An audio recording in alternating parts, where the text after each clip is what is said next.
What's up YouTube, Capital G here talking Evil Swarm Exciton Knight in this video, and I got to admit guys, after a lot of looking around the format and especially looking at the game now that we have Breaker of Shadows, I've got to admit I was wrong about this card and the need to ban this card outright. I think that I'm not going to say that Exciton is a balanced card. I'm not going to say that it's necessarily even a healthy card, but what I think it is a necessary evil.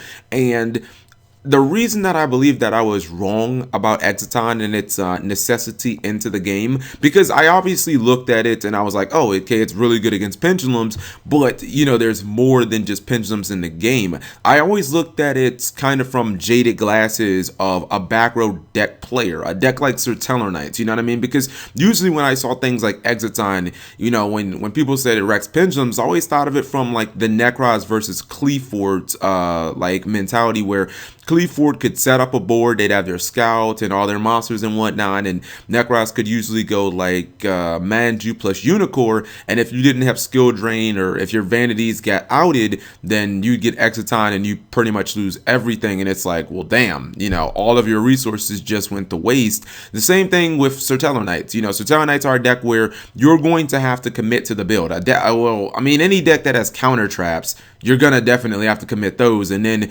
with Exciton Knights and your counter traps kind of like needing a monster to activate, then you have to dedicate ancillary pieces to even activate those counter traps, and all the monsters are small in this deck, so you have to commit a whole bunch of protection to the monsters, etc, etc. So I always thought of it from a back row deck perspective. But what I didn't foresee happening was this shift in gameplay where your pendulum decks don't play like Cleaford anymore. If you guys can remember a year ago, you know what I mean, a year ago from right now, Cleaford was the dominant pendulum deck, and Cleaford's, yeah, sure, they used the pendulum mechanic. They could special summon 5 monsters and kill you, but usually that's not what they did. Usually they relied on their floodgates like skill drain, vanity's emptiness to simplify the game state. They would almost always have bigger beaters, and they would just kill you that way because your deck was generally locked out of its best plays while their deck wasn't. You can still pendulum summon with skill drain on the field, and even if they couldn't pendulum summon with vanities, a lot of times they could just like get a sacrifice, they could tribute for stealth, they could bounce the vanities to their hand, then they could pendulum and kill you. And if they for some reason didn't kill you because you had like a Valkyrie or something, they could just reflip the vanities, no harm, no foul, try the same exact play the very next turn.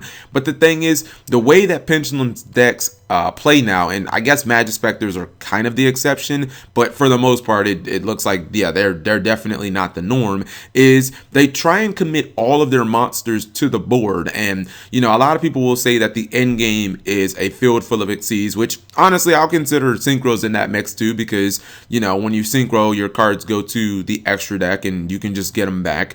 But a lot of times they try and summon all of their monsters to the field immediately. If they can use cards that will stop their opponent from being able to play, that's generally what they go for. Cards that disrupt their opponent's monsters. Like ideal situations are basically like you open with 6 cards, you put everything that you have on the board, but not any back row. It's all monsters. You convert your entire hand into monsters, and usually you'll have some play disruptors like Psyframe Lord Omega, Naturia Beast, Pallades, Cyber Dragon Infinity. So you're creating this game state where usually all you do is convert all of your tangible resources to offense, because monsters can attack, back row cannot attack. If I open with Exciton Knights and I open Deneb 5 back row, yeah, it's annoying, but if you never attack me, I can sit on a Stormy Mirror Force for the entire game. If you do the same exact thing with a pendulum deck now, there's no way that, I mean, if you don't use Cyber Dragon Infinity's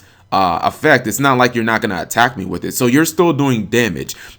And usually, if some of those monsters hit the extra deck from things like Luster Pendulum or Wavering Eyes, then they've got a pool, essentially, a pool of resources sitting in the extra deck that is usable every single turn. So in the case that I happen to clear some of those monsters, that pool is never, ever, ever depleted unless I use some of my cards to essentially get rid of your pool, like a Solemn Warning when you try and pendulum summon / Solemn Strike, or I just get rid of the scale, stopping the pendulum mechanic. And I think that that's really the heart of this. I feel like if you're going to play that type of Yu-Gi-Oh, where you're really not playing mini traps and all the cards that you're playing are to facilitate your plays. And if you look at cards like, I should have put Wavering Eyes up here too, but cards like Brilliant Fusion, Instant Fusion, Wavering Eyes, all of those do is just accelerate your ability to dump 5 monsters on the board, which is, again, that's the ideal situation. These cards are just accelerants for you to be able to summon more monsters. They don't defend you in any way. Well, Wavering Eyes does a little bit,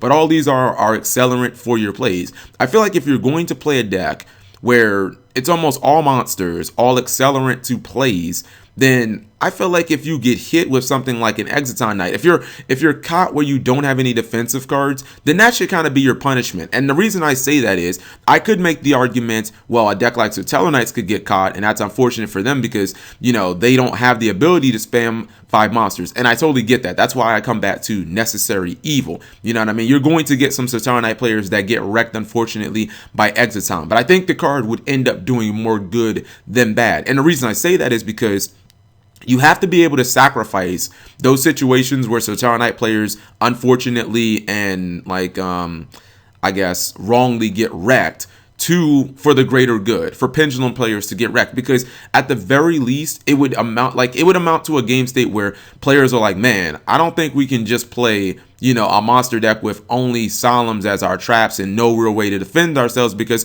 we're losing too many games to Exciton. And I think it would create a shift to where some of these pendulum decks actually start playing actual back row again, or to be honest, they would probably just start playing like Effect Veil or whatever, but that's beyond the point. You would at least see somewhat of a shift. And the reason I say that is, I guess I knew that the pendulum mechanic was strong, but because of Cleafort being, I guess, not as strong as Necroz, I kind of envisioned okay, Pendulum is super strong, but Konami's going to give us things that are stronger than the Pendulum mechanic. But now we've gotten to the point where to me, it's just really not happening right now. The Pendulum mechanic is by far the strongest thing that we have in the format. And even when you look at non-Pendulum decks that are really good, like Cosmos and Exciton Knights, they will never have the ability to just store cards in a pool to be used every single turn. I know that you guys have seen tons of games over and over again where you look at the player who's playing a Pendulum's field and you're like, okay, if he gets his field, if he loses all his monsters, that's cool. But if this opponent doesn't crack those scales, he's not going to win because he'll just be able to Pendulum summon everything back. And every deck that is a predecessor to the Pendulum mechanic, they don't have that ability. You know what I mean? And that ability isn't going away. There's too many situations where you may crack your opponent's pendulum scales with a Wavering Eyes or Download MST or Fairy Wind or something like that, only to have them put 2 more scales in, and then all you did was kind of help them because you spent card advantage on 1-for-1s, or heck, maybe just taking out, maybe you got a 2-for-1, but all you did was kind of just give them fodder for XC summons, etc., etc. And again, those actual, the monsters that sit there, they can come back every single turn. And if you can make synchros and whatnot, or you can tribute them for monster effects, or if you can maybe even play things like Odd Eyes Fusion, you can just use those cards over and over again. And no other deck, rituals and XC based decks, synchro based decks, they don't have that ability. And Exciton Knight is basically a deterrent. And I guess you could just say field nukes in general. But the reason that Exciton is so important, well, you can put Black Rose in this. Even though Black Rose kind of has the same type of effect, it's obviously not as easy to summon. We've already known for years that the rank 4 XC is where it's at. And if you're going to make a generic rank 4, then you can kind of say that that's accessible to just about every deck in the game. So this is a card that's just about everybody can get to it. Don't get me wrong, Exciton Knight, is it too easy to make with things like Instant Fusion being in the game or Brilliant Fusion? Probably. Will there be some games where Pendulum players play against other Pendulum players and they go second and use Exciton Knight on their opponent? Definitely. But Exciton is he's the one XC I feel in the game right now that you have to kind of respect his ability, because I know you guys have seen, let's just discount Cyber Dragon Infinity, but I know you guys have seen situations where, the player who goes first may make Pallades or they may make Kieran. Well, yeah, one of those 2 cards. And you feel like those cards pretty much answer any XC or any synchro that the opposing player would throw at them outside of Black Rose Dragon trigger effect. Doesn't matter if you try and spin it, it's still going to activate. Well, Exciton is like the one exception, because even if you have Pallades on the field, if I make an Exciton Knight, he going to blow that damn field up regardless. He does not have to stay face up on the field to resolve his effect. The same thing goes for Kieran, but just about every other good Exceed, even ones that can get rid of pendulum scales like Diamond, Dire, Wolf, Castell, they all fall victim to things like Pallades, which you can pretty much make with just 2 materials because we have Ptolemaeus in the game.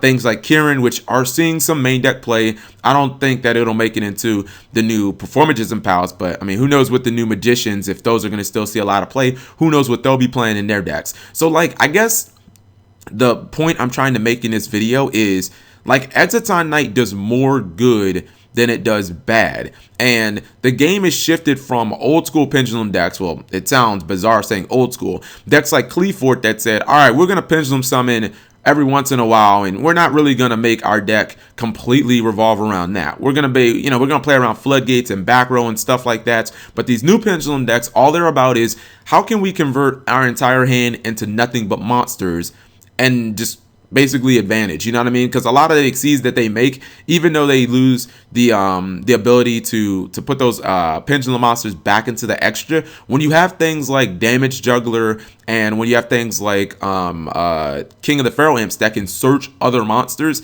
you're never going to lose advantage. Anything that happens to hit the extra deck from Luster Pendulum or Wavering Eyes, that's just like, that's basically just your bonus. You know what I mean? That's your bonus pool to use during your next turn, and then the turn after that, and the turn after that. And I feel like if you're going to play a deck where you run pretty much no defense, because I'm not going to count. If you're going to say, well, I play 3 Solomon, like that doesn't count. If you're just going to play, a deck where 90% of your deck is either monsters or spell cards that just facilitate you summoning monsters, then you kind of deserve to get wrecked if you're not playing any back row. Like if you're not playing anything to protect from like field wipes, which we don't have a lot of good ones in the game. You can't just say, well, Cap, use Judgment Dragon. It's not practical for me to summon Judgment Dragon and Teller Knights. Then I feel like that's kind of just your just desserts. And I feel like it would be a shift in the meta, because Exciton's such a good card that people would have to respect it. People are like, fuck, I'm sick of getting my field nuked by Exciton when I play against these fucking Star Seraphs. So I think I'm going to have to adjust now. So let me know what you guys think. Again, they've got Exciton in the OCG, and they seem to be doing just fine. So I got to admit, guys, I think I was wrong. So let me know what you guys think. Thank you for watching as always.